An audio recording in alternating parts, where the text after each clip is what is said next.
Every team, every topic, everywhere. This is Believe.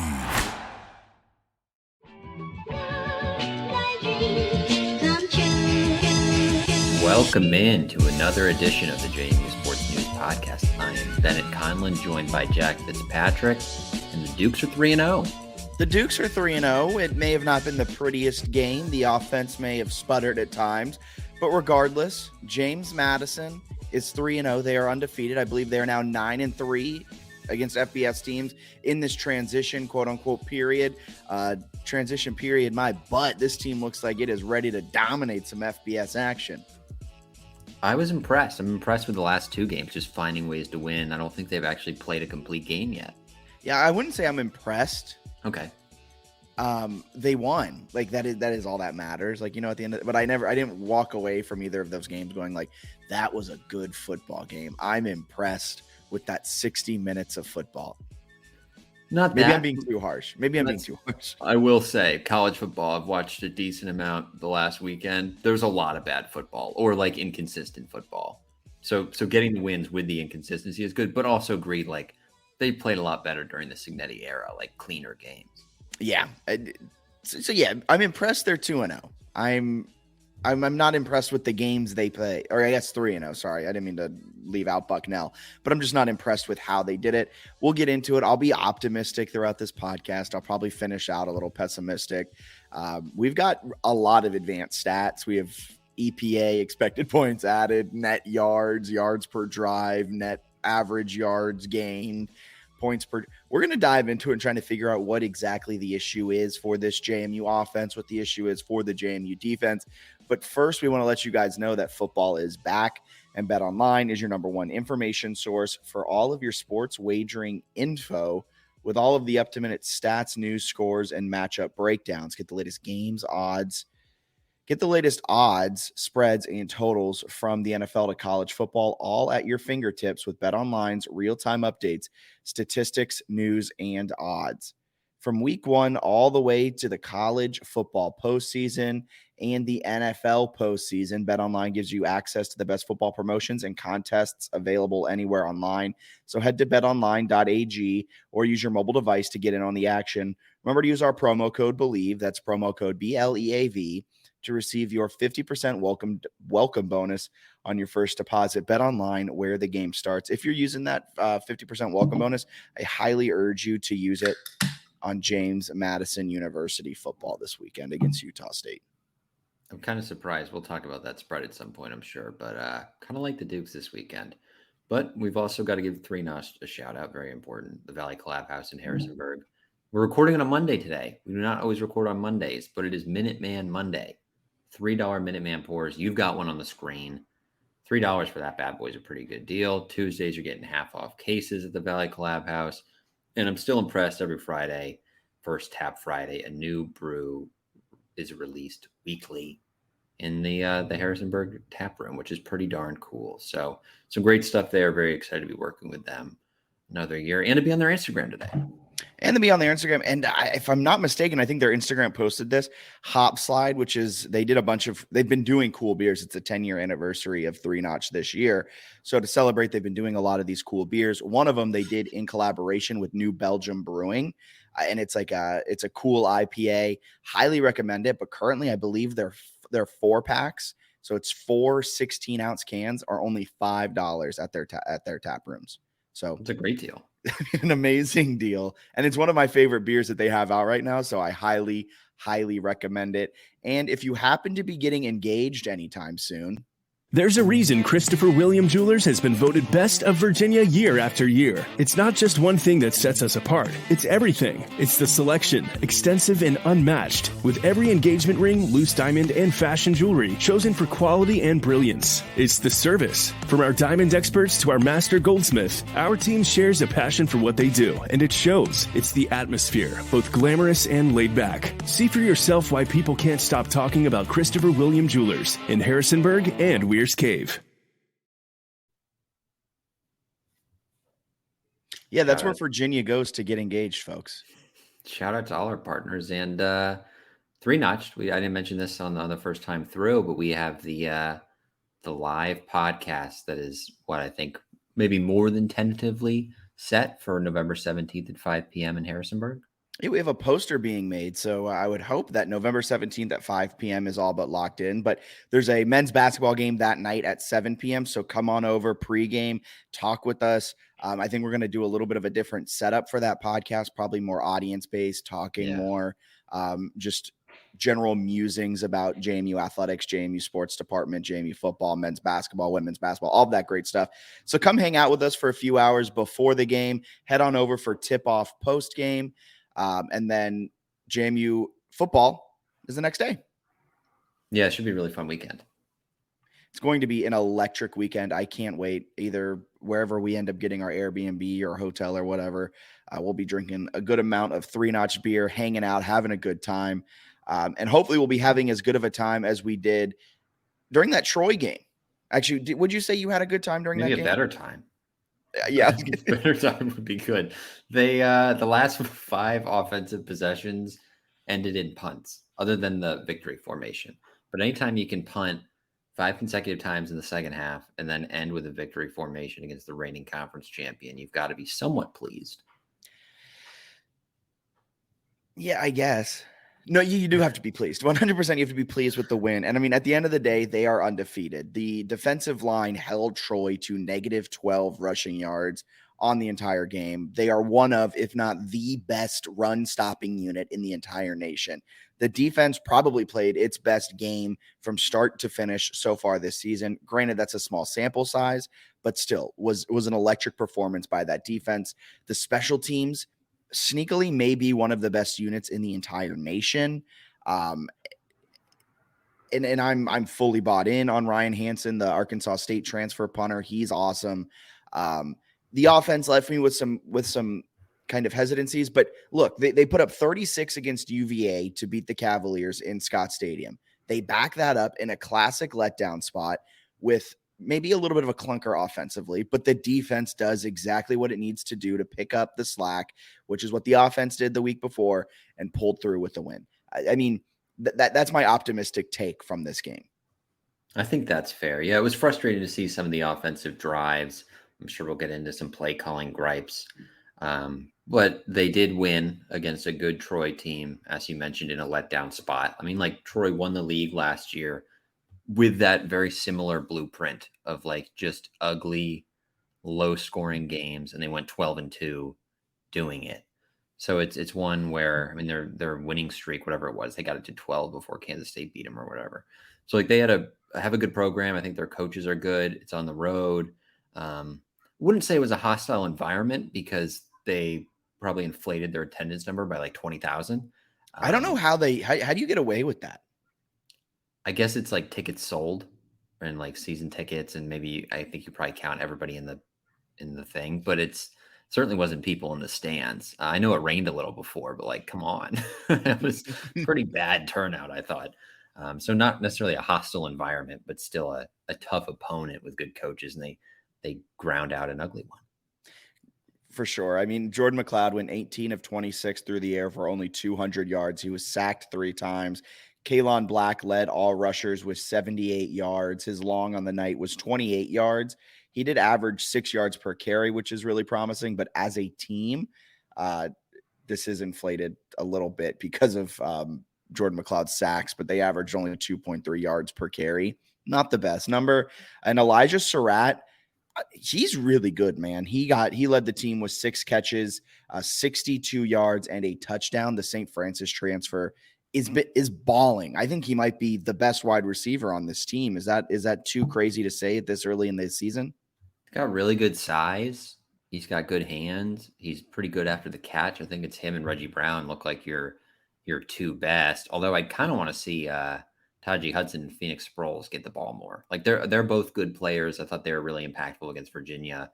Pretty surprised to see them combine for 1 catch for 5 yards. Yeah, that was a Taji Hudson catch. Maxwell Moss, nothing. Zach Horton, nothing.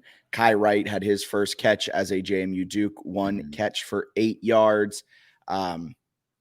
Defensively, It was led the way by Jamry Croma, who had 2.5 TFLs, 1.5 sacks.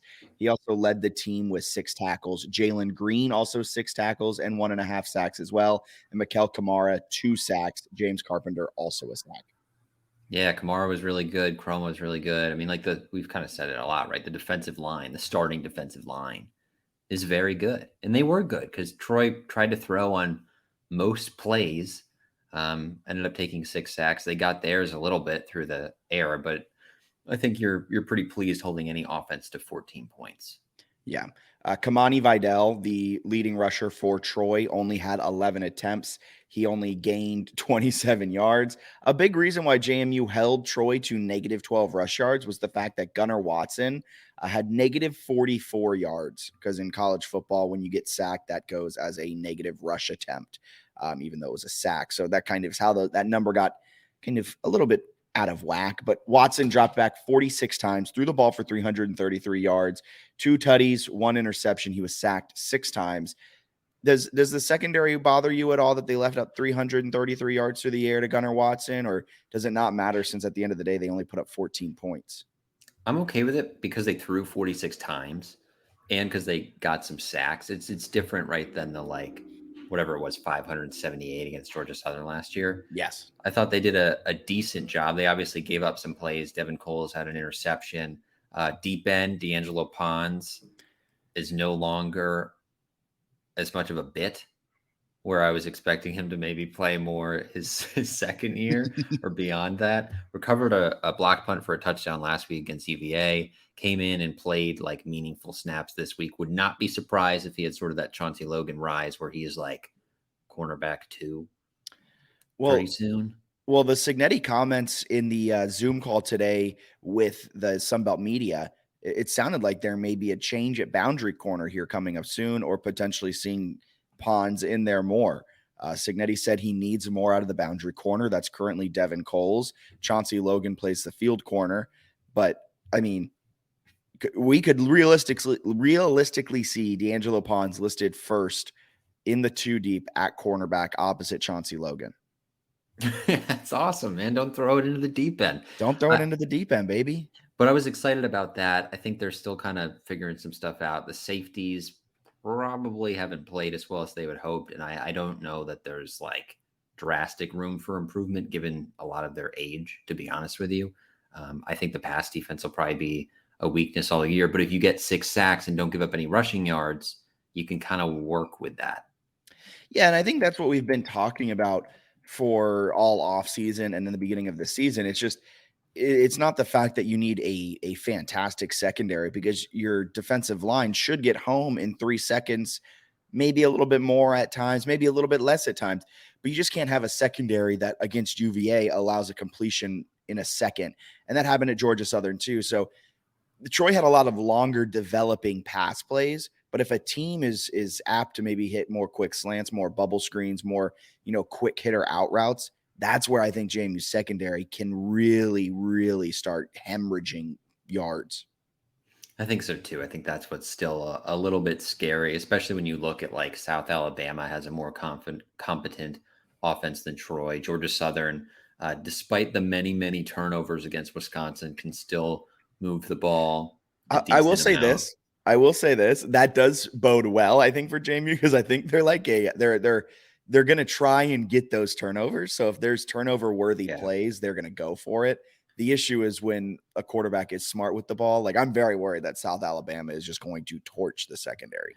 That'll be an interesting one. And then Coastal late, obviously McCall's been doing some nice things. So a lot of talented quarterbacks on the horizon, but hey, they found a way to get it done against Troy. We'll see how they can adjust moving forward. The thing that worries me too is when you have those quick passes, it kind of takes the pass rush out of it.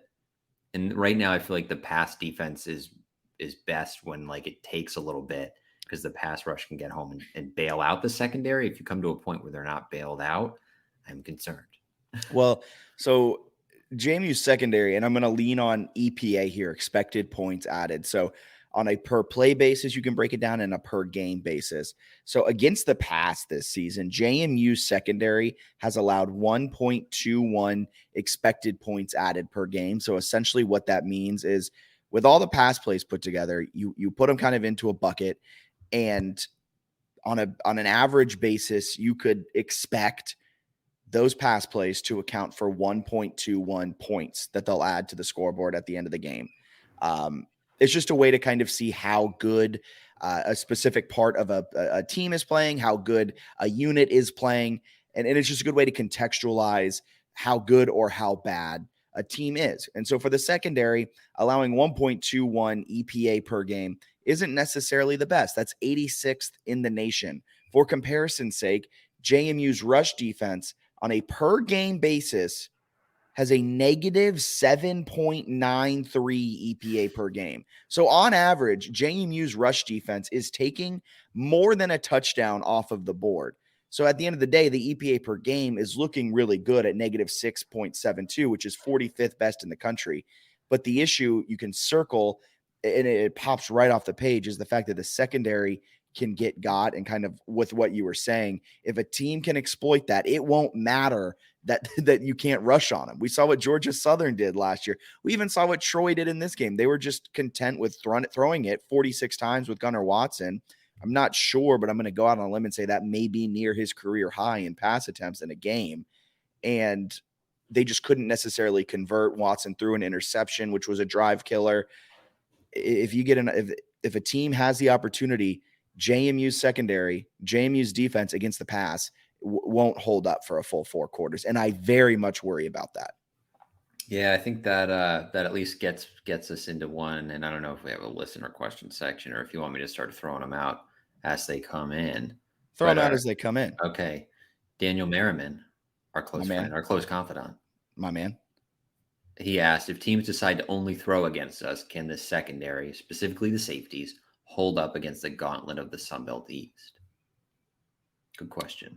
I think they would win more times than not, but I think in the games you want to win, South Alabama, Marshall, potentially even App or Coastal, which is essentially all of the Sun Belt East, now that I've said it out loud, you can get into some very thin ice. You can get into some rough water real quick.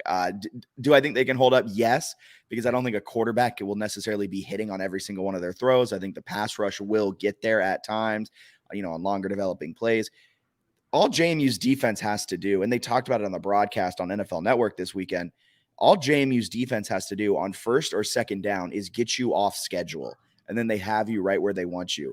The issue with the secondary is at times you can just dink and dunk and stay on schedule extremely easily, and that's the problem. Yeah, I think the part that it gives me a lot of hope is that Cignetti's pretty willing to mess with stuff. As much as we're oh, he's stuck in his ways, it would be pretty easy to not go to D'Angelo Pons, but he did. That to me is oh yeah, you're a true freshman. I think you can play in practice. We're playing the reigning conference champion. Sure. Let's see what you got on that stage. So I think that's encouraging. Is that, and Jacob Thomas mixing in as a sophomore, where I think he is willing to be all right, I don't really care if you played 6 years of college football. This, you're not playing right now. 18 or 19-year-olds outplaying you. So I'm going to put him in. So from that perspective, I'm excited, but a little concerned. And to have kind of a cop-out answer, I think some of this is going to depend on the offense. The offense has to play better. We have a kind of an idea of what the defense will be, which is elite against the run, really good in the front seven, and probably concerning in the back end. The offense, I feel isn't even close to reaching its potential. So if the offense fails to do that, then I don't know how much the defense can hold up. But if they're getting 35 points a game or whatever they got last year, then yeah, I think the defense can hold teams to 28 in a key game against Coastal or something and find a way to win. Yeah, I agree. How good do you think JMU football can be this season after watching these first 3 games? Where do you think their ceiling is, and what do you set as a realistic expectation? I'm not changing my expectations much from the beginning of the season, which maybe sounds dumb after the UVA and Troy wins, where we had them 8-4, 9-3. That's still kind of what I have, which would be 5-4 down the stretch, which sounds really lame. But the Sun Belt East is really good, and they haven't played a complete game, which on one hand is wow, if they do, look out. And on the other hand, they're a quarter of the way through the season and they haven't really looked good yet. Like at a certain point, right, when you get to like week 6 or something and they haven't shown a complete game, maybe that's just who they are. So I'm still a little bit concerned. I'm cautiously optimistic. Like double-digit wins is absolutely in play, Yes. but I'm still sort of expecting like 8-4. I'm kind of expecting a stretch like last year where Centeio goes down, they lose to Marshall in an ugly game, they lose to Louisville, and then they put together a good finish to the season. But I'm expecting maybe even a longer kind of drought. I expect a win this week at Utah State. We'll get into Utah State in a little bit, but then I expect a loss to South Alabama at home. I expect maybe a loss to Marshall. I maybe expect a loss against App State. And I know these are all home games at Bridgeforth, but I mean, these are teams that, well, Marshall's at away in Huntington, but like JMU could in their next few home games pick up a couple L's. Well, it's like JMU beat UVA by a point. Like it was not a great showing against a UVA team that I still think is maybe not as bad as people expect, but there's only so many weeks left before that take of mine becomes very wrong. Like UVA has shown some alarming signs defensively in some other areas, but like Marshall's a touchdown favorite, or they were. I think it's a little lower now, but they're favored against Virginia Tech this weekend at home. South Alabama just beat Oklahoma State, which isn't great, but they beat them by 26 on the road. Like it's a good division. That tells me if South Alabama played UVA, they would have crushed them. Yeah, I think so. Like it's just a little bit terrifying, some of the talent that they're going to face, where it's like if you're not playing a complete game, I don't think you can have 5 consecutive second half punting drives and expect to like take a knee at the end with a nice win.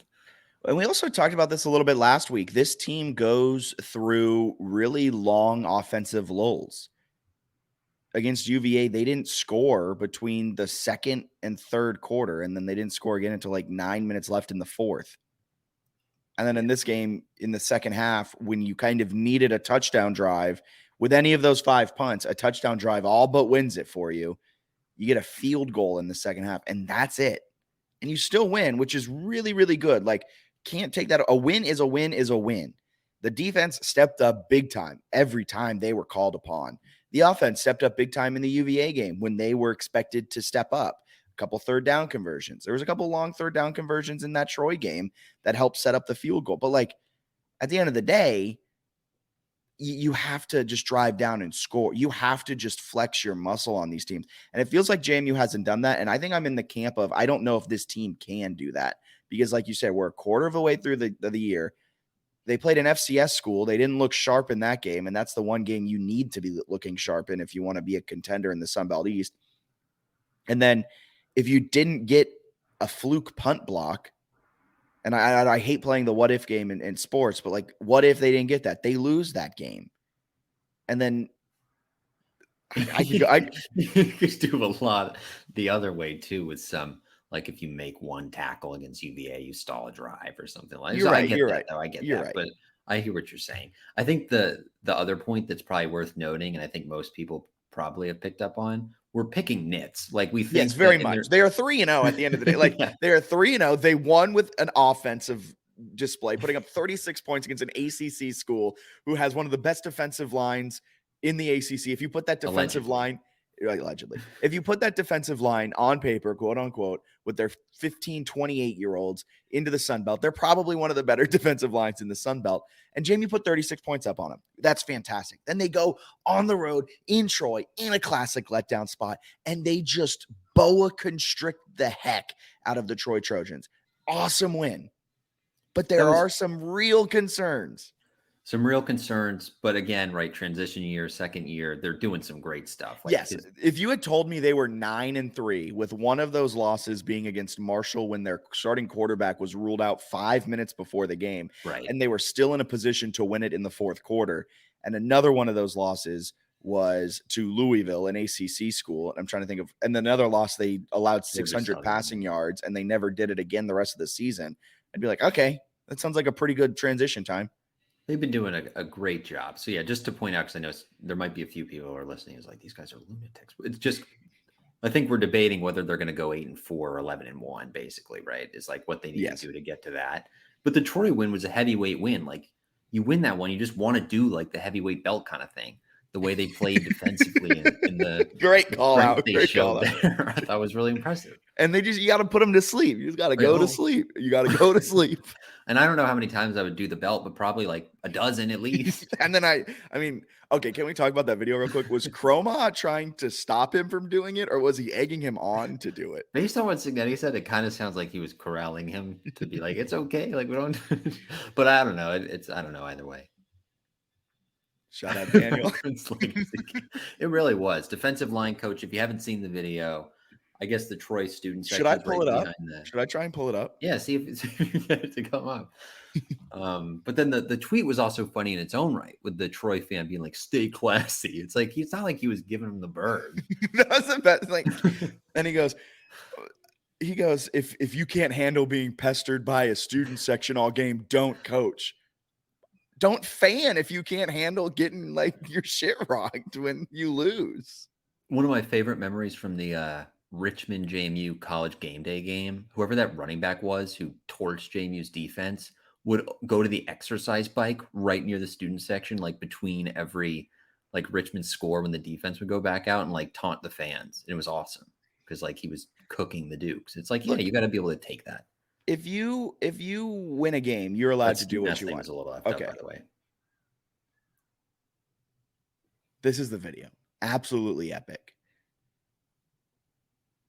Go to sleep. Go to sleep. Continues doing the heavyweight belt. Soon what does he walk away and then he walked away and did it as he was going to the 50-yard line.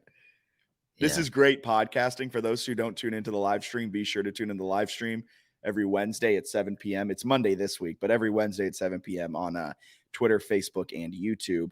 But there's one more coming. Yes! Right there. Boom.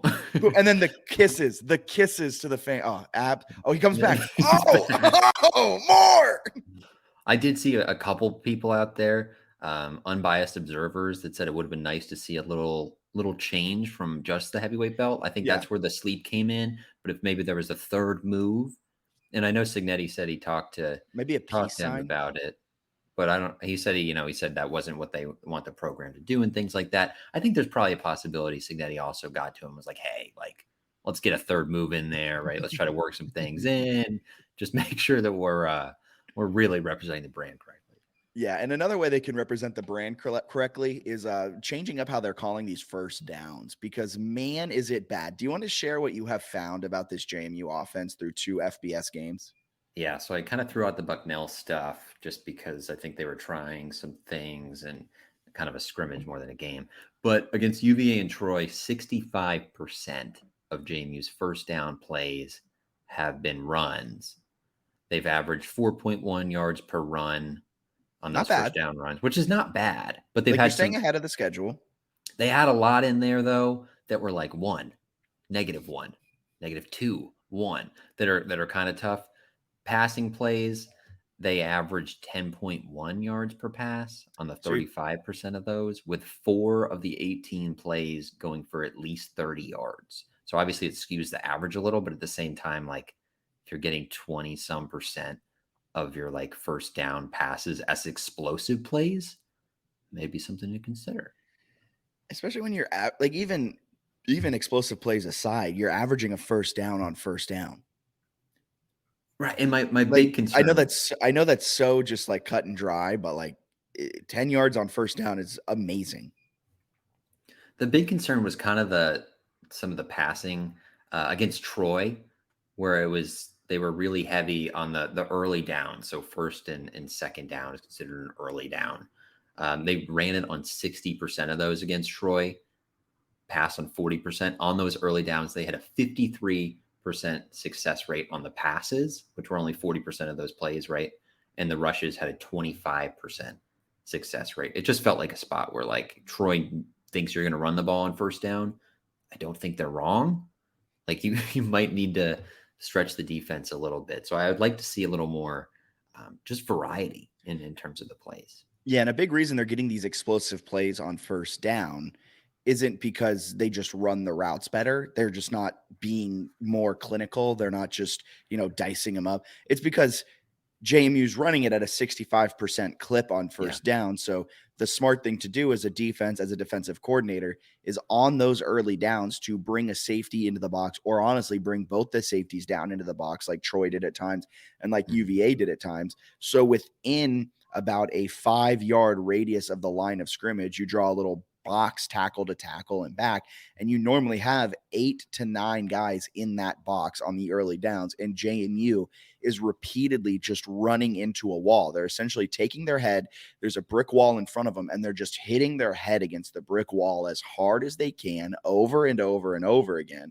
And then on the few occasions that they decide to throw it, they're wide open because they either have single coverage with no over-the-top safety help, or they kind of have a busted zone, or something isn't relayed right, or there's an extra man on the blitz, so there's a guy running wide open.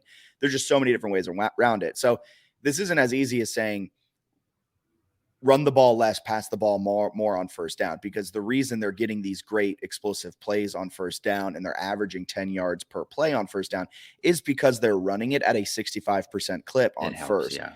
But at the same time, maybe we can bring that down to 60, 55%. Like, I'm okay with running it a little bit more. The other issue, though, is the fact that you said it on early downs against Troy, they had such a bad success rate with rushes. And that's the scary part. Like, if you are not successful over and over and over again, that's why you have 5 drives that ended a punt when you need a touchdown. Yeah, I think as well, the other thing that I kind of like to see a little bit of, and maybe I hope I explained this correctly, but it's when you have that variety, I think throwing it more on first down would lead like later in the game to better running plays, where like the defense maybe backs the safeties up a little bit. Yes. And on the flip side, like I think the running game, like I think that benefits, and the passing game actually struggled maybe a little bit surprisingly here, or maybe not, right? Because it's third and long when they're doing it, or second and long when they're doing it. But when teams are expecting pass, so on a passing down, which I think is considered from the website we're using, 2nd and 8 or more, 3rd and 5 or more, or 4th and 5 and more. JMU had a 27% success rate on those plays, which is just, I think that like you've got the defense, if you're in 2nd and long, 3rd and long, pretty easy to kind of know what you're doing. I think JMU was 3 of 16 on 3rd downs, and the average length was like 8 yards or something. That's such a tough spot to put McLeod in, to put the offense in, when it's like they know you're going to pass, so the pass rush doesn't have to like expect a run, and like it's just really hard to convert first downs when you're going in 3rd and long all day. So I think if they had a little more variety, they would be able to sort of stay ahead of the chains. Yes. And I think that's a doable mix. Yeah. We're not asking for like 70% pass on first down, but maybe a little closer to 50-50 in the right spot. We were texting about this. It's just like we want Cignetti to call the game like he does when they were down against UVA all the time. Like you get up against Troy and you have a quote unquote 2 possession advantage, which is really only 9 points, which to me is kind of a fraudulent 2 possession advantage. But like you get up and then you just want to run the ball out and you want to start just grinding clock, and you're not putting your offense in opportunities to just kind of step on their throat. You're not putting them in opportunities to pull away and start really winning these games. Granted, you're taking the ball out of McLeod's hands, so you're less likely to turn the ball over and then give Troy an ability to recapture momentum and flip the field. But at the end of the day, Troy was 1 missed field goal away from winning that game when you deployed your conservative tactics. I think there's a happy medium. When you're on, if you're between the opponent's 35 and 50, this is how I approach football as a coach, as I'm behind a mic on a podcast. Clearly I'm a coach. But on the opponent's 35 to 50, if it's 4th and less than 5, I'm all for going for it. I think the analytics say you should go for that because you're kind of in no man's land. And essentially, if you give it over to them, that's just a good punt return. Seems like Cignetti's okay with just punting it, pooch punting it, and pinning the other team deep. Granted, Ryan Hansen is an absolute weapon, but then it just makes you scratch your head. Why did he go for it on his own 25 against UVA? Just like it doesn't add up. Mental lapse there, I guess. I think they'll still be somewhat conservative, but to give them a little credit, the UVA game where they're better offensively did have a little bit of a better mixture in terms of early downs, so not just first downs. So on early downs against UVA, 54% of those plays were runs, right? So a little closer to 50-50. And they're both also of down those, for a good part of that game, so they had to. Right, that's fair. But both of the successful rates, 48% pass, 48% run. So it was like a little more balanced. They had more combined success on early downs, I think, because they had a little more play calling variety. And at the same time, like those last 2 drives when the running game started to work, part of that is I think UVA probably expected them to pass more. Yes, exactly. And they're not stacking the box. I think what it Right. gets back to is I think Cignetti needs to give McLeod the ability to make checks at the line, because up to this point, it doesn't seem like McLeod has full reign of this offense. He's not allowed to do this. Is from us. We're watching this game on TV. We're not seeing everything. We're, of course, not in the huddles. We don't know exactly what's happening. But from our viewpoint, it looks like McLeod does not have full reign. He's not been given the keys to this offense. When there's a stacked box, he needs to be able to identify that, walk up to the line of scrimmage, make a check for a quick pass or something that puts them in a more advantageous situation. Instead, it seems like he hasn't been given the keys. So all he can do is just hand it off to Tyson Lawton or Kalon Black and just watch them get absolutely obliterated at the line of scrimmage. And my other kind of final play calling point, I would love to see McLeod keep it on his own read. I think that has a chance to work, especially in like 3rd and short. The other thing, I would love to see either a run or like a pop pass, a jet sweep kind of thing that sort of starts toward the middle of the offensive line and then stretches a team horizontally. I feel like they do a lot of like running it into the middle of the offensive line or bubble screens. But I feel like there's a way to get to the outside that's not a bubble screen that I think could be really successful, or at the very least, like make a defense think about something else. Yeah. Do you want to hear something crazy? And this is more nitpicking into some advanced stats that was very interesting to me. Yes. On a points per drive basis, if you take what the defense has allowed on a points per drive basis and what the offense has allowed on a points per drive basis, JMU is actually in the negative. Offensively, they've only scored 2.42 offensive points per game, which is around like the 70s. They're about in the 70s in the nation in that statistical category. The defense has allowed 2.5 points per drive. For comparison's sake, last year, JMU's defense allowed just 1.46 points per drive. And offensively, they were about at the same. They scored 2.4 points per drive, but they had a 0.94 net. So essentially, they were scoring one more point every drive than the opponent. And I think that shows, and we were just talking about the offense for a good amount of time. This brings it back to the defense. The offense may not be all that much of an issue because on a per drive basis, they're actually outscoring what 2022 did up until this point. Very small sample, only 8 quarters because it's against FBS teams. But I think it shows that the defense in the secondary has got a little bit more, and it's kind of eye-opening. I'm interested to see how the rest of the year goes for sure. They also definitely had some, like they lucked out with the Sunbelt West schedule last year. Yes. They had some favorable games. Even Middle Tennessee wasn't that daunting at the time. And then they beat Miami. That's true. But they weren't great. But they were okay. They were a solid team. So I don't know. I think there's room to improve, which is exciting. They could easily be 1-2. Could easily be 1-2, but they're 3. Sure, they could be 0-3. Okay. I told you I might get a little pessimistic on this spot. But overall, 3-0. I'm pleased with that. I just think they could open up the offense a little bit. I think the secondary could get a little bit better. And if they do that, I think the reason we're saying it is like they could be nuts. Like they could get to a point where they're 8-0 or something late in the season.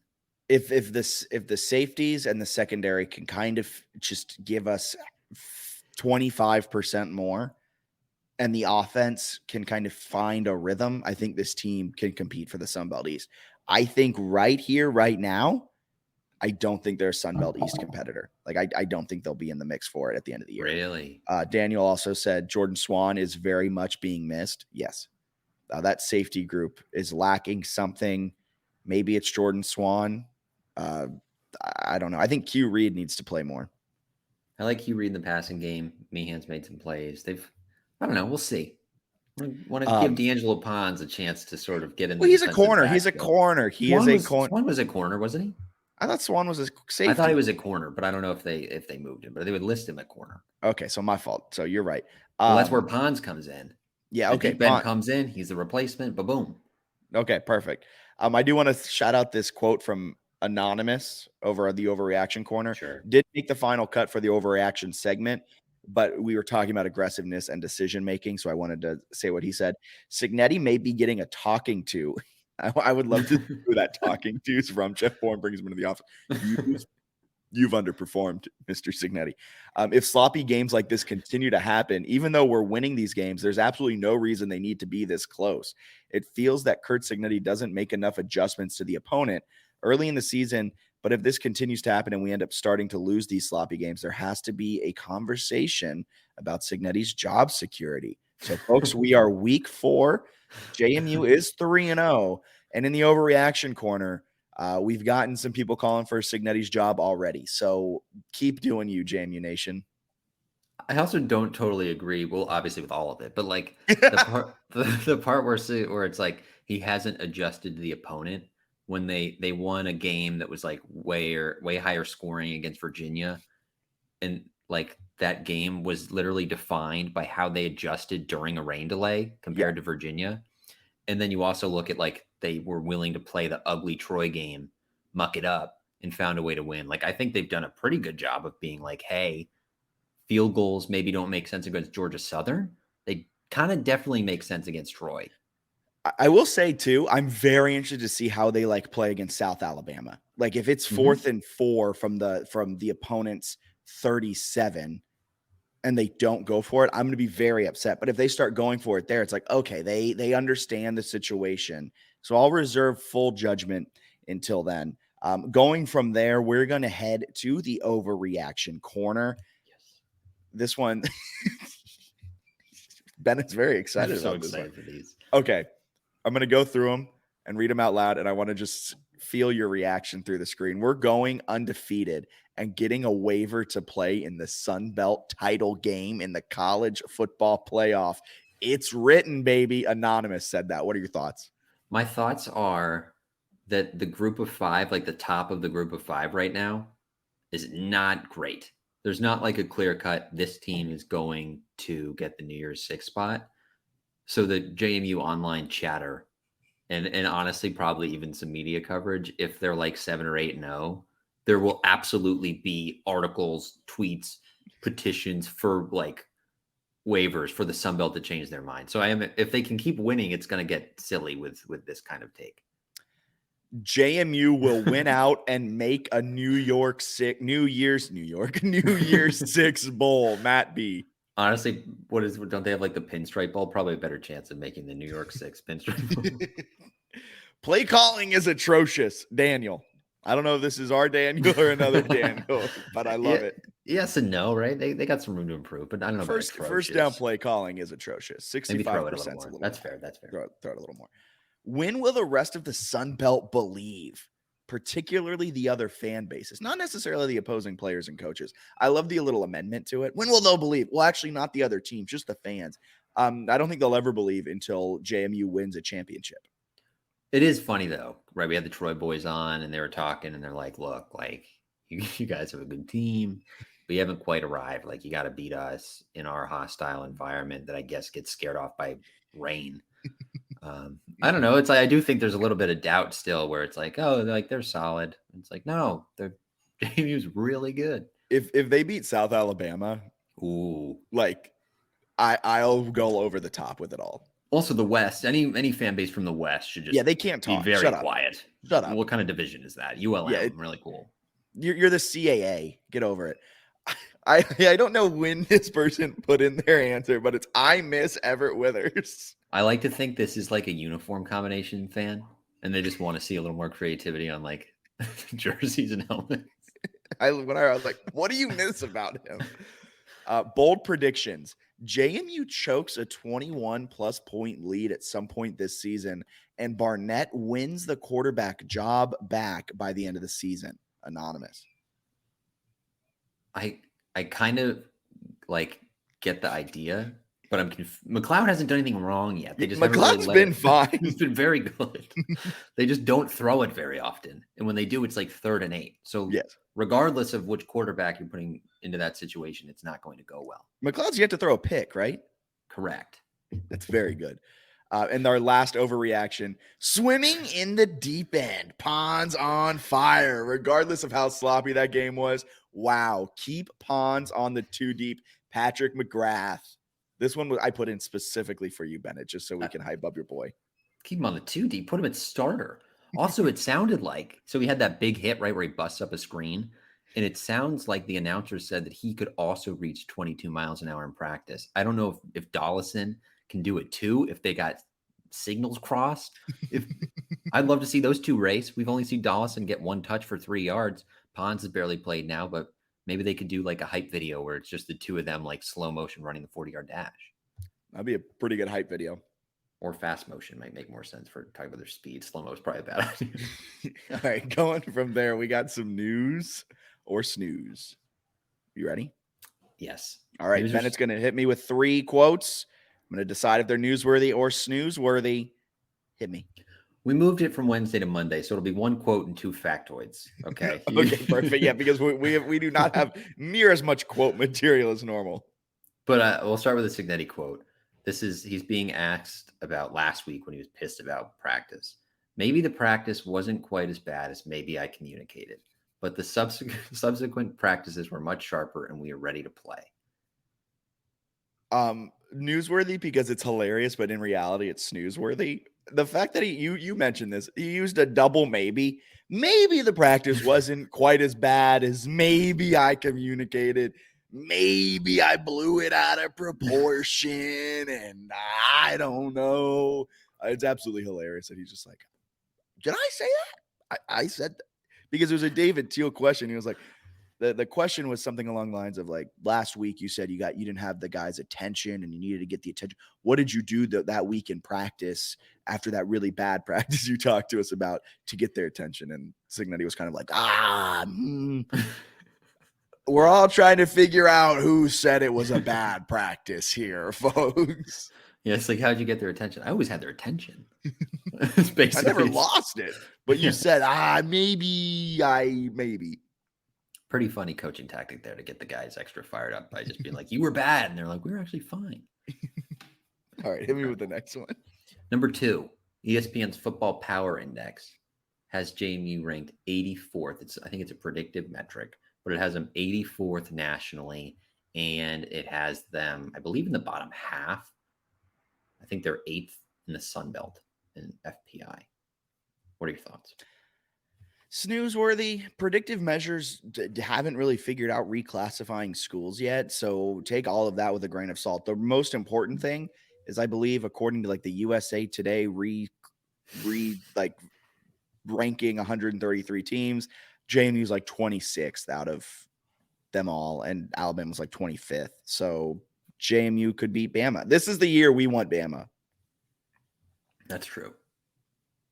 I still don't want Bama, but the other quarterback. Yeah, that's true. My final factoid. Both starting linebackers are hurt. Okay, we need newsworthy, but we need better injury reporting in college football. Look, I don't want to be that guy and be like, if there's a multi-billion-dollar industry in sports betting on college football. If we're going to be allowed to bet on college football, I think there needs to be some sort of injury transparency in the entire process, because not only were they both listed as starters on the 2 deep, neither one dressed, and there was no, and Cignetti would not report on either one's status pre-game or post-game. This isn't honestly, this actually might be a competitive advantage, like at this point in the season, more than a quarterback. But like, we need to know these things. And I'm not trying to be like that type of like sports bettor who's just like, we need to know so we can adjust the lines and I can make a valid bet. But at the same time, like, there needs to be some sort of injury transparency in college football, because the fact that Curt Cignetti can just not answer injury questions and then list Walker and Jones as starters, not even have like an injury like nothing, and then they don't even dress, is just wild to me. It's also one where like students are connected enough, and even like us at times, where you might be able to get the inside information before it's out and like pass it along, which people very much don't want, right? With sports betting. Yeah. That's a concern with like coaches and other things. So that's a need for transparency, is so you don't have that illegal passing of inside information. But until you are forced to do that by the NCAA or your conference, you're not going to do it. But yeah, I was surprised that I didn't think Walker was going to go, but I was surprised that Torres Jones couldn't go. Also, Kurt Cignetti's injury update today was no, he does not have one. So we have no idea what their status is. Shout out to Aiden Fisher and Trent Hendrick for playing pretty darn well in their place. Pretty damn well. Also, maybe it makes sense why Torres Jones had kind of a lackluster day at UVA. Maybe he was nursing an injury. Yeah, that's true. It did kind of seem like that on a couple tackles. Yeah, thank you. I was waiting for you to respond. I was reading some listener questions. All right, hit me with another one. Some of these we've gotten to a little bit. One will be a Utah State. Here's a good one from Drizzy Dalton 87. What was the biggest surprise from last week's game, and why are opposing fans afraid of our coaches? What was the biggest surprise from last week? Was that the question? Yes. That they won a 16-14 slugfest. Like, I just thought for sure that Troy's offense was going to go off. I think I predicted a 35-30 or something like that win.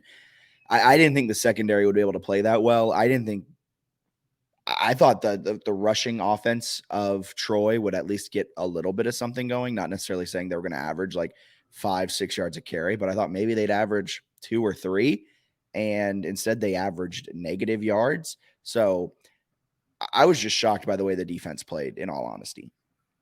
My biggest surprise is that Gunnar Watson completed a 4th down conversion. I forget the exact time of the game. It was on JMU side of the field, the floater. He threw the thing on the TV screen, and I thought it was 30 yards over his receiver's head. It's only like a 20-yard pass. The thing like apex 10 yards away from Watson probably, and then floated down to the receiver and was caught. To me, that was the biggest surprise. What a surprise. All right. What a surprise that was. Yeah, that'll take us to this week's 3-Notched Weekly preview. We're previewing the Utah State Aggies. They come into this one 1-2 overall, 0-1 in Mountain West play. They were picked to finish near the back of Mountain West. And last week, they got blown out by Air Force. They ended up putting their backup quarterback in. And once their backup quarterback came in, they actually looked pretty respectable. They have actually a very good rushing attack. They rank 18th in the nation in EPA per game. And offensively, they're not terrible. In total EPA this season, they're 45th in the nation. But defensively, Utah State is not good. They can't really defend against the pass. They're worse against the pass than JMU. And they definitely can't defend against the run. They've allowed 1.04 EPA per game this season against the run. So if you put up together all of the rushes in a game against Utah State, you could expect it to be added at 1 point to the scoreboard. What does JMU need to do to win? Yeah, I think you've got to continue to play good defense, right? If you can be strong in the secondary, that's a big deal. Utah State, a true freshman quarterback, a little scary, maybe a little PTSD from the UVA game with a true freshman quarterback, but I think JMU can get after the passer and have a lot of success. Air Force seemed to really bully Utah State in the trenches, so that gives me a lot of hope for JMU's performance in this one. I think that'll be the focus, win the line of scrimmage, and then just any ounce of like first down passing, a little creativity on offensive play calling. And I think JMU has a chance to really dominate Utah State's defense. Super winnable game. Maybe the hardest part of this is that it's the 3rd road game in 3 weeks. And it's in Utah. Yeah. A couple more kind of advanced stats I want to dive into around this game that I find very interesting and I want to get your take on. So the Dukes have the 5th best starting field position in the entire nation. Their average start is on the opponent's 41. And defensively, they have one of the best opponent starting field positions. On average, opponents are starting on their own 16, which is absolutely a bit like wild. This special teams unit is a complete weapon. But despite having the 5th best starting field position, if they were not reclassifying, because they technically aren't in the statistics because they're reclassifying, they'd be the 66th highest scoring offense with 30 points per game. If you only count FBS games, they've scored 26 points per game on average, and that is 81st in the country. Is that something to be worried about? I'm not concerned because I still think Troy is like a good team. They might only go like 7-5 or something, or maybe they struggle a little bit. I just feel like they're good defensively. I feel like nobody on their schedule is going to do what what JMU did in terms of rushing yards, whatever it was, -12. So I don't know. I still think JMU's got a lot more in them, but this is a kind of game here where if they don't show that, I think I'll become like immediately concerned. I just feel like this is a great matchup for JMU on both sides. It's a great matchup that I'm kind of worried about, though, because this is a Utah State team that has allowed a lot of rushing yards this season. They have been, like you said, bullied in the trenches, but JMU only has a 36.8% success rate on the entire season when they run the football, which is 103rd in the nation. That's not great. And on a per game basis, a negative 1.59 EPA per game. So, like, this rushing attack has not performed well this entire season. Utah State, with their run game, has a 51.2% success rate. Is this all games? Yes. This is FBS versus FBS. Sorry. So it doesn't include the Idaho Bucknell. State shellacking for them. Yeah. Okay. Well, that's interesting. Then I'd be a little surprised by that based on their that can't be right. That's got to include the FCS, doesn't it? Maybe? Their rushing attack. Data from ESPN. Oh, it's on it. This is all. Is it sorry, all of this them? is it's all of them because Okay. They're net. I'll break down net yards in a little bit, like Yeah. average yards. That's only FBS versus FBS, but Okay. all the data everywhere else is from ESPN.com. So it's Got it. all games. Okay, so I've got their like team page up. They average 4.8 yards per rush against Iowa, which is actually pretty good. 9.27 against Idaho State, and then 2 against Air Force, which Air Force has like a really big time run defense. If you look at yards per play, 4.6 against Iowa, 8.4 against Idaho State, and 4.5 against Air Force. I feel like their stats are like they can score because they dropped 78 on Idaho State. Okay. I will say though, the backup, Hillstead, I believe it is, was pretty good against Air Force, even though it was in garbage time. He played well. He was 18 of 27 for 200 yards and 3 touchdowns with no picks. That's fair. And I want to break down available yards with you real quick. Yes. So correct me if I'm wrong in my explanation. I had to read the explanation of available yards a few times, but essentially what it is it takes the available yards to you. So say you start on the 50-yard line. You can only get 50 yards because that's all that's available to you, because then that's a touchdown. And so then the percentage, the available yards percentage, which is what we're going to talk about, takes the amount of yards you got in that drive. So say you got to the 25, you gained 25 yards, but that's only 50% of what you could have gained. So for that drive, you have a 50% available yard share. So far this season, JMU has gotten a 45.2% of all of their available yards, which is 71st in the nation. That worries me. That isn't great. In 2022, they had a 48.9% they got 48.9% of all of their available yards. This offense, I know we've gone back and forth on ragging on the defense a little bit, ragging on the offense a little bit. Offense has some room to grow. I would agree. I think the part that maybe gives me like a blind optimism is I think Troy can play good defense. I think they were ultra conservative because they don't think Troy's offense was good. And I wonder how different some of their metrics would be if they started McLeod against Bucknell. They wasted a half where they should have scored. They wasted 3 quarters, 45 points during that time when they like barely scored, Today I was just like looking up all these advanced stats and essentially arguing with myself because I'm like I was being a pessimist, and then I would have my optimist point of view. The optimist take on it though is that this season, when you instead of seeing available yards to the end zone and you move it back 20 yards and you see how often they get to the red zone. So instead of 100 available yards, it's 80 available yards. They've gotten 49.7% of available yards when you're measuring it to the red zone, which is a little bit more kind of exciting. Yeah, just got to cash in some drives a little more. Well, and some of that too, right, is they decided not to kick field goals against Bucknell. They had those like 4th downs from like the Bucknell 5 where they didn't. And it also shows like they didn't go for it as often, but they're like getting into opponent's side of the field. So maybe if they do have to be aggressive, they could potentially kind of go for it more. But those are my advanced stats for today that I dug up and spent the time arguing with myself today on. I like that. Let me hit you with some listener questions. We got some fun ones here.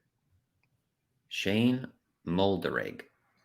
Are you concerned about JMU's offensive passing based on the past 2 games, despite both opponents having really good defenses? I think you just touched on, I think we're in kind of 2 different camps on it. You're not really, because Troy was good. I'm more worried about the fact of play calling. Yeah. I'm more worried about success rate, and I'm worried about like the times to be aggressive or not to be aggressive. I'm not necessarily worried about like the passing game straight up, but I'm worried about if we continue to run at a 65% clip on first down, how will that impact the offense moving forward?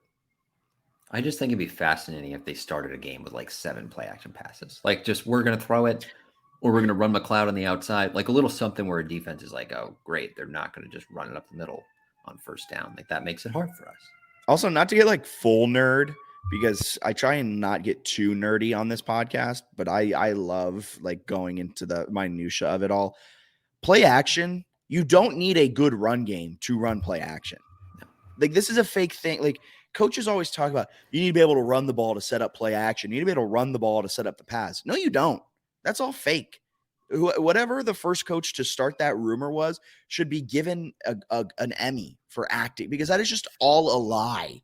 You do not need a good rushing attack to set up play action. Just run play action. I don't care if you're averaging 1 yard per carry. I don't care if you have not run it all game.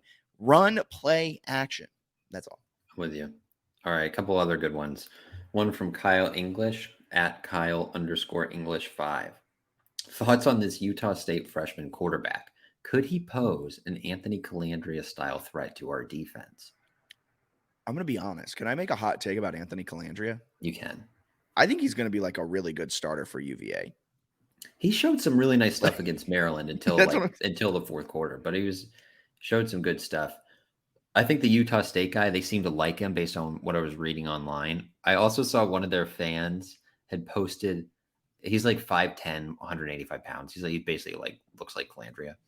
But they were like, if he was 6'3", somebody posted this, he would be the #1 quarterback recruit in the country. Now, it's maybe the dumbest tweet I've read in a really long time. Like, respect to whoever tweeted that. I forget who it was. So stupid.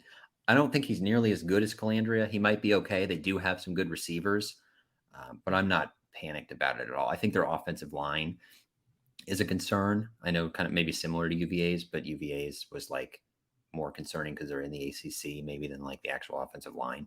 I just think they're going to get a lot of pressure, and UVA's defense I think is better than Utah State. So I'm not that worried, especially a true freshman making his first start without like an emotional charge based on the situation around him. Yeah, and Utah State was picked to finish near the back of the Mountain West for a reason. They haven't been good for a while. They're not great this year. They're 1-2. Losses to Iowa and Air Force, not world beaters. I think JMU. I was just going to say he can make some throws, but he also didn't look nearly like I think one of Calandria's things was that he moved well. Yes. This guy did not appear to have that same level of like shake a defender and then hit someone. So I think that helps. And as we all know, Utah State a QB factory. So it makes sense that they have this 5'10" quarterback freshman that is just poised to go. Yeah, gosh. Okay, another one from Chris in Hburg. Chris, do you think we have to worry about losing a player like Kamara to the transfer portal like Antoine Wells? Yes. The dude dominated. Yes. Enjoy him while we got him. Yeah, definitely. Yeah. He's a freak. And he's got multiple years of eligibility. He's absolutely also worried that Jalen Walker's going. Also worried that Torres Jones is going. Also worry that Chroma will go back to Rutgers. Also worry that like Chauncey Logan may go. Also worry that D'Angelo Pons may go. Like, don't say that. Do not say that. Any good player, you have to worry about being poached. Yes. And especially with the way JMU, not to like throw shots at JMU right now, but especially the way JMU has like not really been at the forefront of NIL. Another G5 school can poach him if they have a nice check waiting for him on the other side. And I'm all for it. Go get your money, kids. Like, go do it. If Tulane is offering you $100,000 to go and be the spokesman for the local car dealership, go transfer to Tulane. JMU needs to get Charlie Obaugh on the phone and get them to sponsor some kids. There you go. You heard it here first. Last listener question from Steak Sauce. It's steak sauce, but the E is a 3. I'm 99% sure this guy left a left a overreaction corner, and his overreaction was REEEEEEEEEE. All right then. Well, Steak Sauce, at this point in the season last year, did you feel better or worse about the team? So I guess comparing how you felt last year, I feel better this year. What? I know. No way. What? I'm sorry. What? So last year was 3-0 with the App State win, right? Yes. Yeah. I feel better this year. And I know that's like Wait, I'm shocked by this answer. Well, it's part of it because they had last year already. So like I kind of like coming into the year. Yeah, they coming into the year, I'm like, oh, like they that can makes be no one of the best. sense. Last year, I thought they were going to go like 5-7. So Why after is 3 this our weeks, biggest argument on the podcast? after 3 weeks, I was cautiously optimistic. But this year, they're 3-0 with 2 huge wins without even playing well. They also went 3-2 on the road last year. They're already 2-0 on the road with 2 huge ones out of the way. They've only played 1 game in Bridgeforth. It was against Bucknell. Like if they can hold serve at home for the most part, they're going to match last season. They could lose every road game the rest of the way, and they would match last season or get if close. they win every home game. Yeah. Which is South Alabama and App State. That's doable. I'm not scared of App. Didn't ECU score 28 against them or something? That's the same ECU team with Mike Houston that was kicking like a sadness field goal against Michigan at the end of the game. You not are worried about them at all. What about South Alabama, the team that just blew out a Big 12 team? Yeah, JMU lost 1 home game last year. That could be your one. They don't have to do much else on the road, and they've got some winnable road games. Marshall's a crap team. You just kidding. Marshall's really good, but I don't know. I think they can match last year from this point fairly. I don't want to say easily, but it seems like that's very much in the realm. Could you see them going worse than 7-5? Yes. Really? I could see them losing at Utah State, then at South Alabama. So what? That's at South Alabama. that'd be insane if they lost at South Alabama, because they would be in the wrong state for that game. That was a stupid thing for me to say. I don't want to get too pessimistic. I feel like I'm the more pessimistic one. I'm pretty excited after the Troy win. I think they've got a bright season ahead. If they beat Utah State in like a convincing fashion where we're not on the edge of our seat, every game this season has given me heartburn. I think they're going to blow them out. If they go on the road and blow out Utah State for the 3rd consecutive road game where they travel to Logan, Utah, I will be all in on this team. If McLeod throws for 3 touchdowns and 300 yards and Kaylon Black rushes for over 100, and then they win by 3-4 touchdowns, I'm all in. But until they do that, I'm not sold on this. Mainly because the offense, last year I had complete faith in Todd Centeio and that offense. This year I just do not have the same faith in the offense up to this point. I know they put up 36 against an ACC school, but I think they just got to sling it a little more and they'll be fine. All right. I just don't think Cignetti will sling it more. I feel like he's done it before where he comes in, he lulls you to sleep. Like the Cole Johnson team that couldn't score in 2021. In the red zone? Yeah. For like that 3-week stretch, got pretty darn elite offensively at the end of that year. Like something just clicked and they were scoring a ton of points. And I think they've got some defenses coming up that kind of suck. I don't think Utah State can play defense. I don't think Georgia Southern can play defense. At the end of the day, they're 3-0 right now. They're 3-0 right now. And like I said a few times already, they did it one way against UVA. They did it a completely different way against Troy. It was awesome. They're 3-0. That's all that matters. Yes, I'm very excited about this team, but look, the Seahawks already crushed my dreams once this season. I can't let myself get too high for JMU for them to be crushed. I thought Seattle was a Super Bowl contender, and then they went out and did that against the Rams, and then they destroyed your Lions, but that's neither here nor there. But We have a UConn fan tuning in.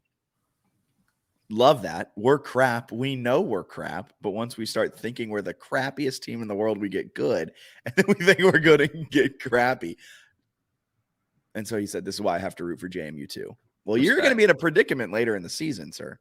I would be fun if UConn 0-3, UConn beat Duke. I think that would be phenomenal this weekend. But I'm not very concerned about that home game for the Dukes at this point. Neither am I. Anything else you want to add from listener questions or about Utah State? I think that covers a lot of it.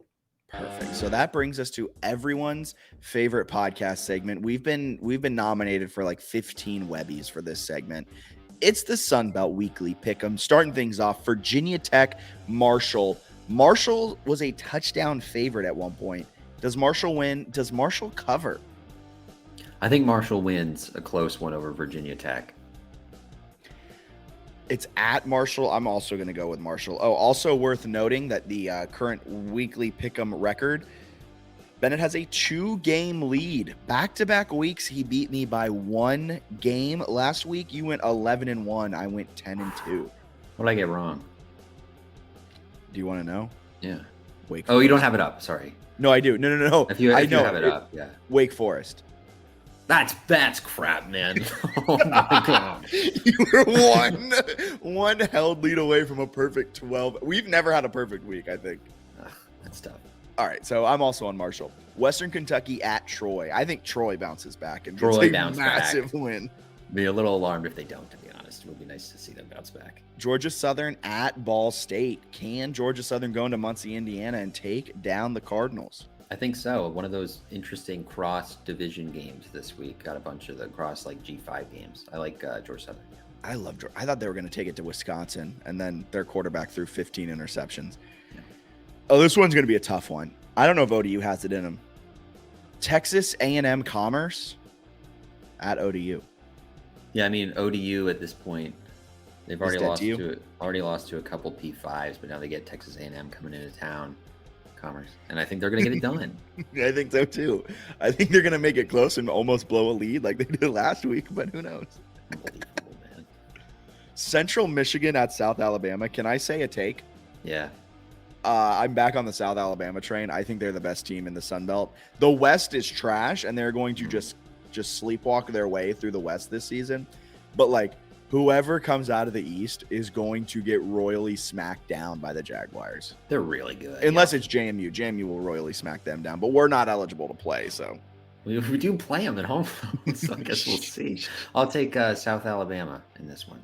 I will as well. I'm all in on the Jaguars. Nevada at Texas State. Did you see what Texas State did to Jackson State? Yeah, pretty good. 77, like 34, something like that? Yeah, I think that's right. Texas State. Replicate that, but yeah, I like Texas State. 17-point favorite.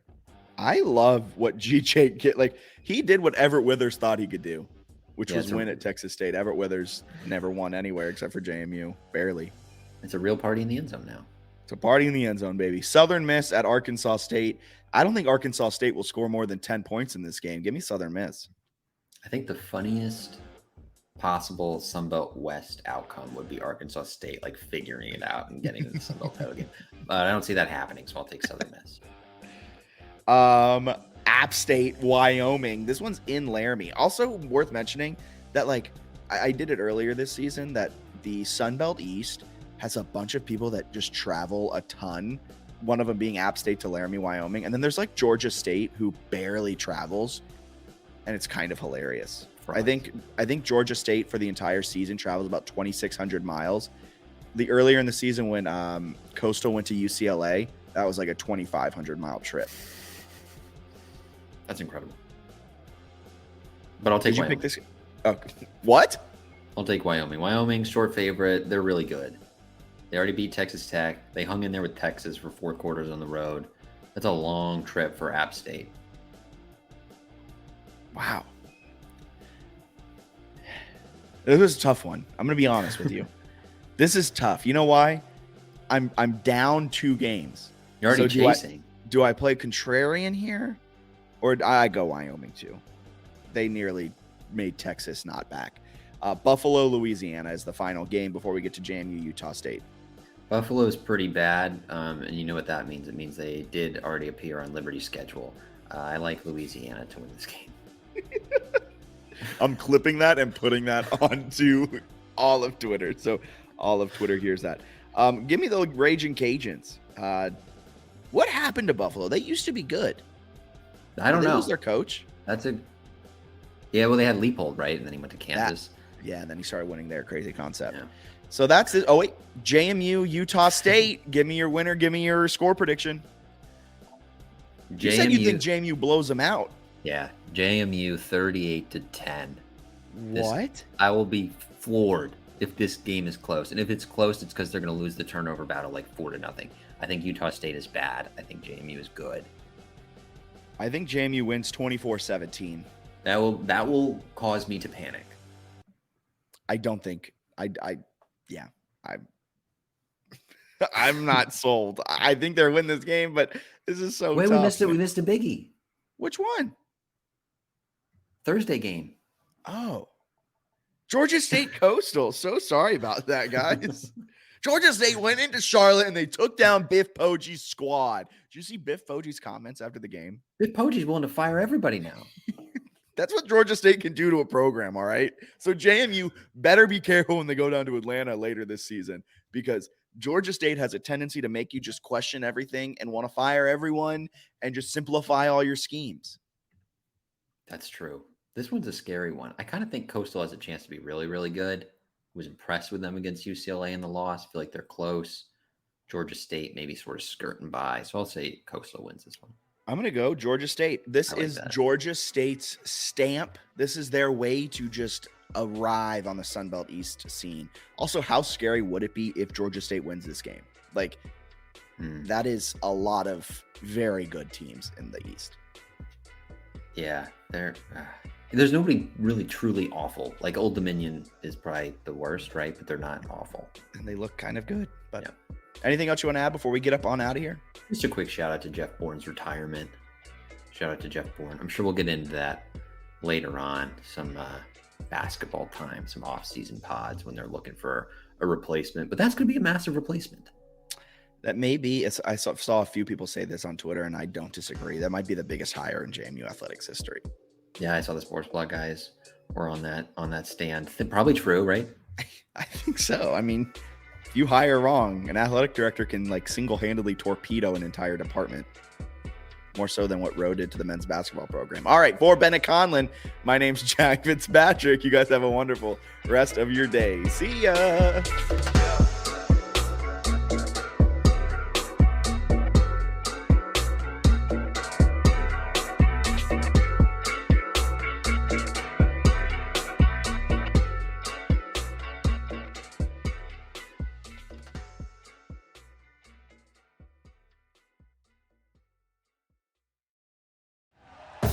Thank you for listening to Believe. You can show support to your host by subscribing to the show and giving us a 5-star rating on your preferred platform. Check us out at Believe.com and search for BLEAV on YouTube.